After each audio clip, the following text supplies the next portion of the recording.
नमस्कार विद्यार्थी मित्र हो, मी डॉक्टर कैलास महाले, सहाय्यक प्राध्यापक मराठी विभाग SSGM कॉलेज कोपरगाव आपणा सर्वांचं स्वागत करतो। कथा व भाषिक कौशल्य विकास या प्रथम सत्रातील अभ्यासपत्रिकेसाठी गत वर्षापासून सावित्रीबाई फुले पुणे विद्यापीठाने समकालीन मराठी कथा या पुस्तकाची निवड केलेली आहे।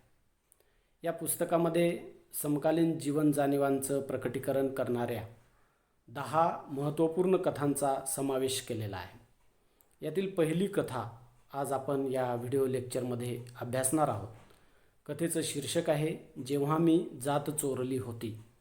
कथा लेखक आहेत बाबूराव बागुल।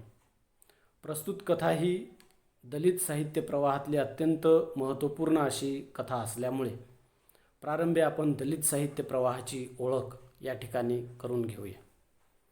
मित्रहो, दलित साहित्य हा मराठी साहित्यातील 1960 नंतर निर्माण झालेला स्वतंत्र व परिवर्तनशील असा प्रवाह आहे।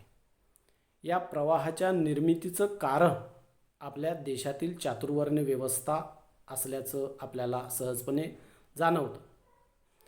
या चातुर्वर्ण व्यवस्थेमध्ये 4 वर्ण किंवा वर्ग होते: ब्राह्मण, क्षत्रिय, वैश्य आणि शूद्र। यातील जो तळाचा वर्ग आहे म्हणजे शूद्र किंवा अस्पृश्य वर्ग, या वर्गावर चातुर्वर्ण व्यवस्थेच्या नावाखाली मोठ्या प्रमाणात अन्याय अत्याचार झालेले आपल्याला पाहायला मिळतात। अमानुष असं पशुपातळीवरचं जीवन या शूद्र वर्गातील जनतेला जगावं लागलं। त्यांचे शिक्षणाचे किंवा माणुसकीचे सर्व अधिकार काढून घेतल्यामुळे किंवा त्यांना कुठल्याही प्रकारचे अधिकार न दिले गेल्यामुळं त्यांची अशी अवस्था झालेली होती। हे सर्व काही विशिष्ट वर्गाच्या स्वार्थापायी घडवून आणलेलं एक कारस्थान होतं। हे सहजपणे नंतरच्या काळामध्ये लक्षात आल्याचं आपल्या सर्वांना जाणवतं। महात्मा फुले, राजर्षी छत्रपती शाहू महाराज, डॉक्टर बाबासाहेब आंबेडकर यांची समाज सुधारणा चळवळ ही अस्पृश्य वर्गातील लोकांच्या उत्थानाच्या दृष्टिकोनातून एक महत्त्वपूर्ण चळवळ ठरलेली आहे। विशेषतः बाबासाहेबांचा क्रांतिकारी विचार हा दलित चळवळीच्या उदयाचं मूळ कारण आहे। शिका, संघटित व्हा, संघर्ष करा हा मंत्र महामानव डॉक्टर बाबासाहेब आंबेडकरांनी या अस्पृश्य वर्गातील जनतेला दिला। इतकंच नाही तर त्यांच्या दुःखाची जी कारणं आहेत त्या कारणांची चिकित्सा करत येथील समाजव्यवस्थेला अनेक प्रश्न डॉक्टर बाबासाहेब आंबेडकरांनी विचारले। अस्पृश्य समाजाच्या माणुसकीच्या हक्कासाठी ते स्वतः अनेक लढे लढले। विशेषतः महाडच्या चौदार तळ्याचा सत्याग्रह, नाशिकच्या काळाराम मंदिराचा सत्याग्रह यांचा या ठिकाणी आवर्जून उल्लेख करावा लागेल। अशा माध्यमातून मग आपल्या ज्या जीवन जाणीवा, आपले जे प्रश्न आहेत ते प्रश्न घेऊन परिवर्तनवादी दलित साहित्य प्रवाह निर्माण झाला।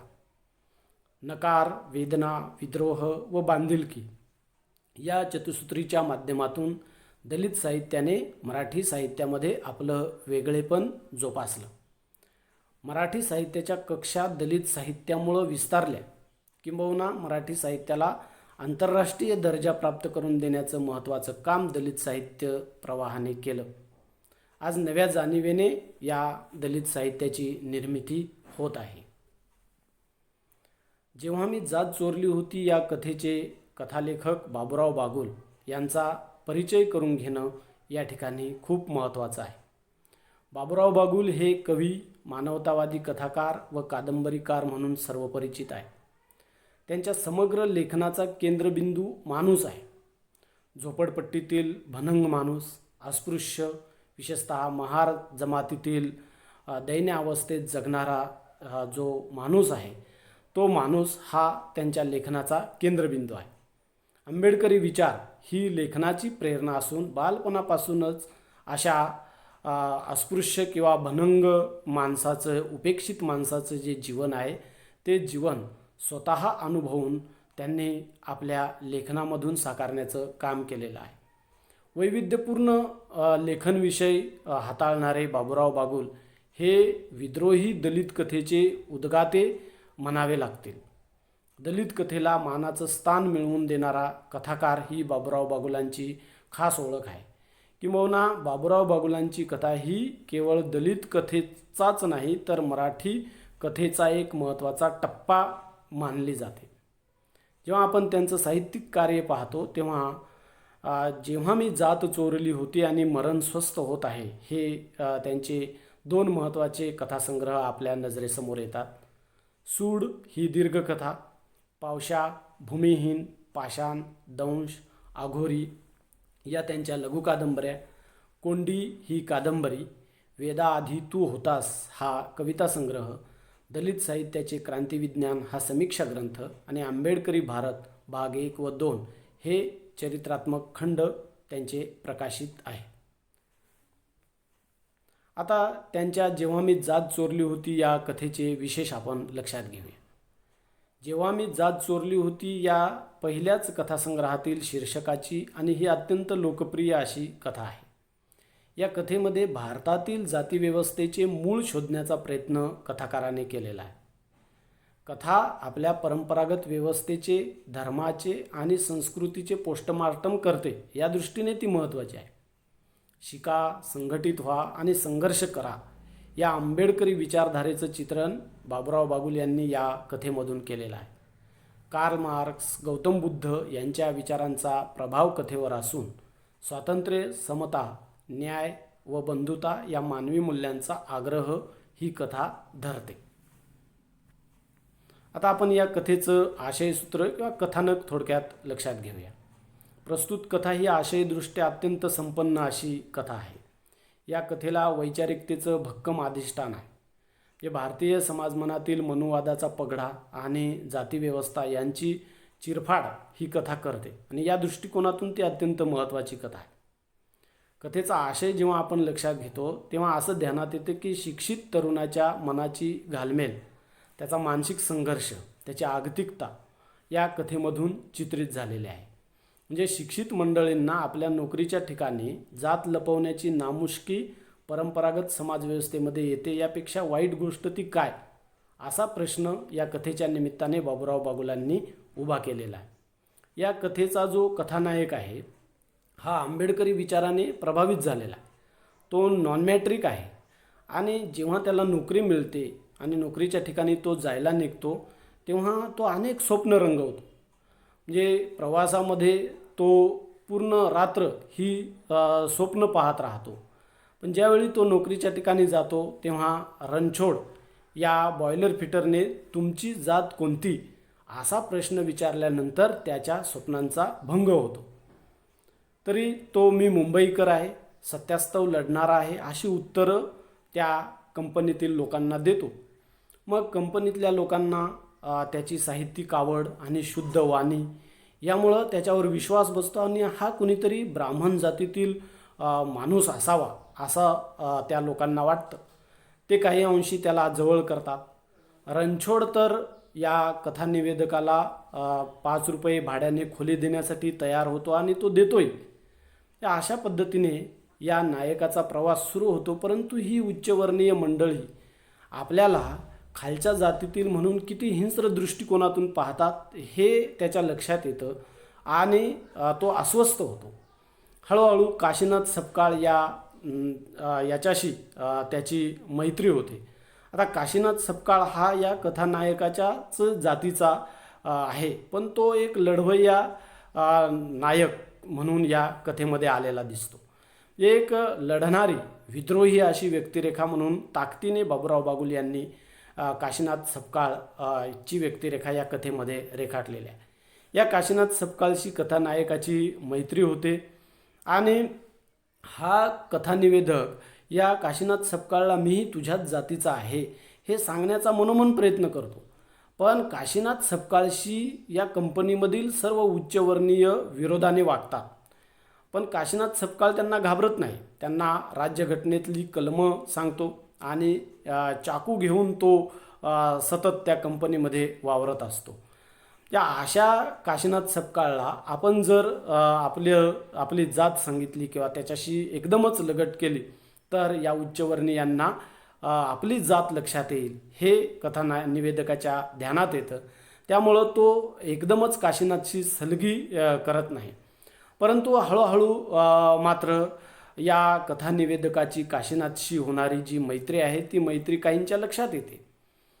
रामचरण नावाचा जो एक मुकादम आहे, तो मुकादम या कथानिवेदकाचं जी शेरोशायरी आहे किंवा त्याचा साहित्यावरचा जो साहित्याविषयीचा जो गाढा अभ्यास आहे, त्या अभ्यासामुळं त्याच्याशी त्या रामचरणशी मैत्री होते आणि तो रामचरण या कथानायकाला गुरुस्थानी मानतो.